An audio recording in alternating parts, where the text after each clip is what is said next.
Welcome to House of David Ministries. I'm Pastor Eric Michael Titleman. Join me as we learn about the rich heritage of our Christian faith. In each episode, we explore a unique topic that will deepen your knowledge of Christ and who we are as His people. In this episode, we're going to talk about the mystery of the Gentiles, the mystery of the nations, and how God has mysteriously brought them into this covenant relationship with Israel. Now, it might not sound like much of a mystery since most of the church today is not Jewish. But let's go back to the first century church, which of course we know was mostly Jewish. Paul said in 1 Corinthians chapter 2, he said, "But we speak the wisdom of God in a mystery, the hidden wisdom which God ordained before the ages for our glory, which none of the rulers of this age knew, for had they known they would not have crucified the Lord of glory."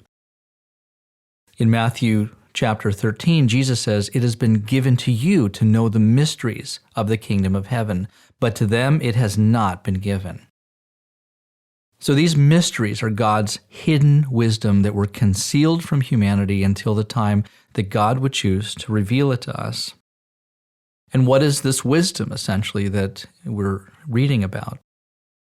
Yeshua, Jesus, and Paul were both speaking of the mystery of Christ. He is called Emmanuel, God appearing in the flesh to walk and dwell with His people. It says in Proverbs chapter 3, it says, "The Lord by wisdom founded the earth, by understanding He established the heavens." In John chapter 1, we've read, "All things were made through Him, and without Him nothing was made that was made." So from these verses we conclude that the wisdom of God is both Christ and His creation. Yeshua and Paul were speaking of the mystery of Christ. Again, Emmanuel, God appearing in the flesh to dwell with us, with His people. We know that Christ's sacrifice would bring atonement for the sin of all mankind to those who believe in Jesus. And He said to the Jew first and then to the Greek, to the Gentiles. But the mystery is not exclusively Christ's sacrifice. In Ephesians chapter 5, Paul said, "This is a great mystery, but I speak concerning Christ and the church." And so therefore the greater part of the mystery is that the church includes other nations. This is God's mystery amongst the Gentiles. In Colossians chapter 1, Paul said, "The mystery which has been hidden from ages and from generations, but now has been revealed to His saints who are Israel. To them God willed to make known what are the riches of the glory of the mystery among the Gentiles, which is Christ in you, the hope of glory." So let's understand this word Gentile. The word in Hebrew is goyi, or plural is goyim, and it's used in Scripture to refer to the nations. The word actually encompasses or includes the nation of Israel. In 1 Chronicles, we read, if you were reading in Hebrew, it says, "Who is like your people, like Israel, the one nation," or in Hebrew, goyi, "on the earth whom God went to redeem for Himself as a people, to make for Himself a name." Now, the Lord also uses the word goyim to make this distinct separation or sanctification between Israel, God's covenant nation, and all the other nations. These other goyim, these other nations, were previously outside of God's covenant promises until Christ would come and extend His covenant of mercy with all flesh. And so the word isn't really derogatory, it's just descriptive of God's salvific purposes for Israel, which was to bring God's light to her surrounding Gentile nations. Now, Paul made similar distinctions purposefully to show how God was now joining the Gentile nations with His covenant nation, Israel. He says in Romans 11, he says, "I speak to you Gentiles. Inasmuch as I am an apostle to the Gentiles, I magnify my ministry, if by any means I may provoke to jealousy those who are my flesh." He was talking about Israel, "and save some of them." Now the Lord promised Abram, and you know his name was changed. He was first called Abram. He promised him that He would make of him a great nation, and we know that that is the nation of Israel. But later God changed his name to Abraham, or Avraham, and He promised that He would make him the father of many nations, which are the Gentiles. In Genesis chapter 12, the Lord says, "I will make you, Abram, a great nation," which is Israel. "I will bless you and make your name great, and you shall be a blessing." And then in Genesis chapter 17, the Lord says, "As for me, behold, my covenant is with you, Abraham, and you shall be a father of many nations. So while the church was this mystery that was hidden from the beginning of time, Israel, on the other hand, was never hidden. In fact, in Amos chapter 3, we've already seen the Lord said, "You, Israel, only have I known of all the families of the earth." You see, no, it was Christ and his church that was hidden and is now revealed. Israel was to inherit the promises of Christ, to become the church and join the nations, join the Gentiles, and to guide them into God's everlasting covenant.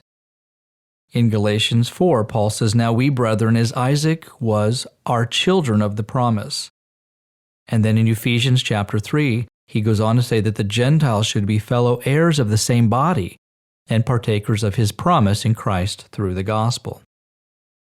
For me, it's amazing to see how the nations have been joined to the saved remnant of Israel to become the children of the promise. And to me, this is really the great mystery of the Gentiles. And we're going to see more so in a moment here. But first, let's read Ephesians chapter 3, verses 1 through 6. It says, "For this reason, I, Paul, the prisoner of Christ Jesus, for you Gentiles, if indeed you have heard of the dispensation of the grace of God, which was given to me for you, how that by the revelation he made known to me the mystery, as I have briefly written down already, by which when you read you may understand my knowledge in the mystery of Christ, which in other ages was not made known to the sons of men, as it has been now revealed by the Spirit to his holy apostles and the prophets." And this is the important part, that the Gentiles should be fellow heirs of the same body and partakers of his promise in Christ through the gospel. Now, many Jewish people are still waiting for their Messiah. But unfortunately, their understanding, their comprehension of who is the Christ, the Messiah, the Mashiach, the Anointed One, is not yet revealed to them, even the greatest rabbinic scholars. You see, Christ is still hidden to the Jewish people. This is why Paul says in Romans 11, "I do not desire, brethren, that you should be ignorant of this mystery, lest you should be wise in your own opinion, that blindness in part has happened to Israel until the fullness of the Gentiles has come in." And Israel's partial blindness is to Christ, to Yeshua. Because he goes on to say in Romans 10, he says, "They still have a zeal for God, but not according to knowledge." Many Jews believe in God, and they believe even in the Holy Spirit. But unfortunately, they lack the knowledge of the divine nature of Christ. They do not understand his atoning works on the cross. They have missed the promise and indwelling presence of the Holy Spirit, and most significantly, they lack the unveiled intimacy with our Heavenly Father.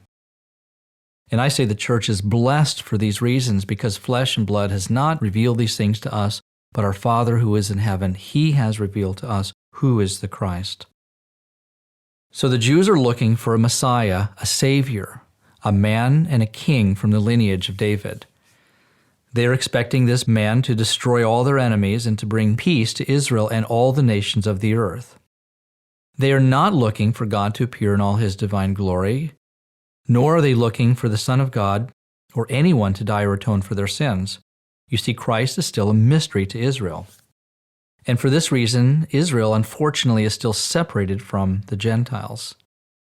Now, Paul in Ephesians chapter 2, verses 14 and 15 said, "For he, Christ, himself is our peace, who has made both Jew and Gentile one, and has broken down the middle wall of separation, having abolished in his flesh the enmity, that is, the law of commandments contained in ordinances, so as to create in himself one new man from the two, thus making peace." But what exactly was this law that Paul was talking about?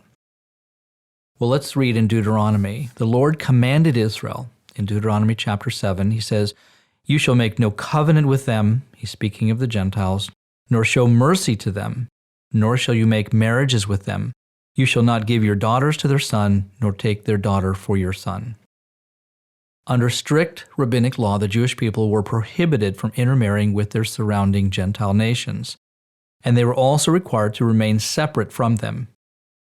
Israel, under God's commandment, was essentially excluding the Gentiles from all of God's covenant promises. That's why Jesus said in Matthew 7, he says, "Do not give what is holy to the dogs, nor cast your pearls before swine, lest they trample them under their feet and turn and tear you in pieces." Added to that, you had these edicts for Gentile impurity, and it came with severe punishment. Peter, the Apostle Peter, was aware of this law when he received his infamous vision from the Lord, when this net came down from heaven with all of these unclean animals. And he says to the Lord, he says, "You know how unlawful it is for a Jewish man to keep company with or go to one of another nation."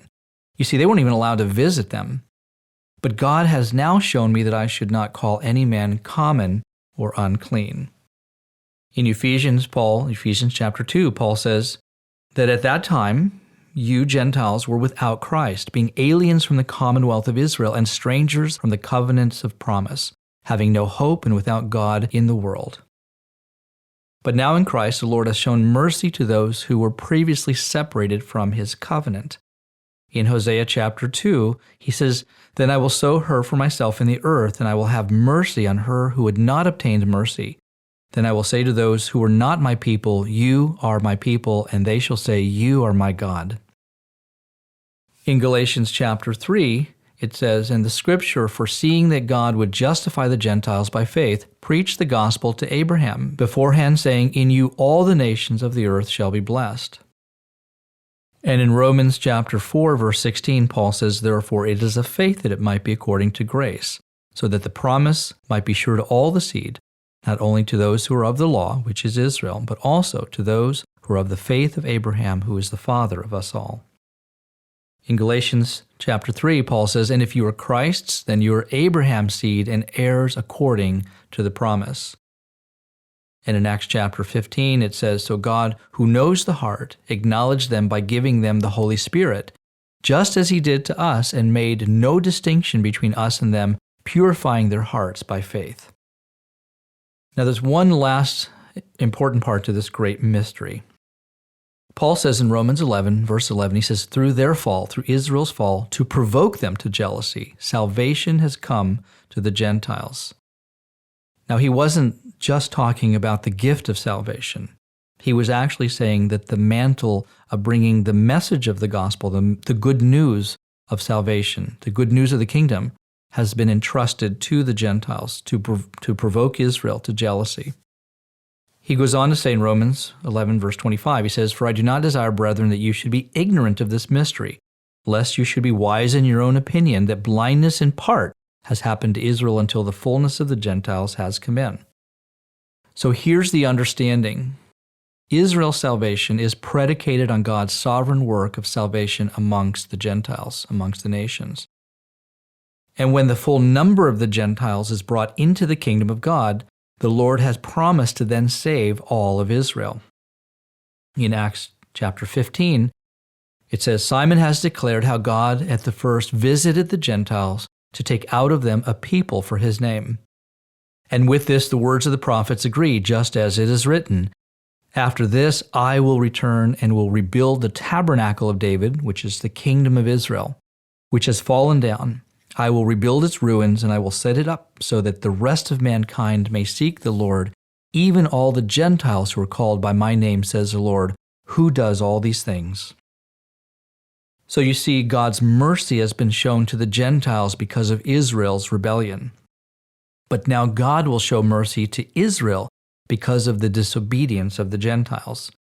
In Romans 11, Paul sums it up by saying, "For God has committed them all to disobedience, all humanity, that he might have mercy on all."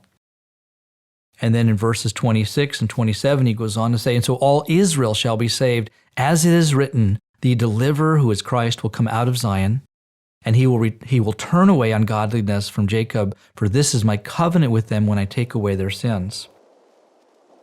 And so this is the great mystery of the Gentiles. The great mystery here is that God's salvation, which was revealed in Christ, would first come to the Gentiles through Israel. But then Israel's salvation would be provoked by the Gentiles who are now in Christ. So it says, that's why it says in Matthew, so that the last will be first and the first will be last. This is the great mystery, Paul says in Ephesians 5, but I speak concerning Christ and the church. And he goes on to say in Romans 11, "Oh, the depth of the riches, both of the wisdom and knowledge of God, how unsearchable are his judgments and his ways past finding out." Amen.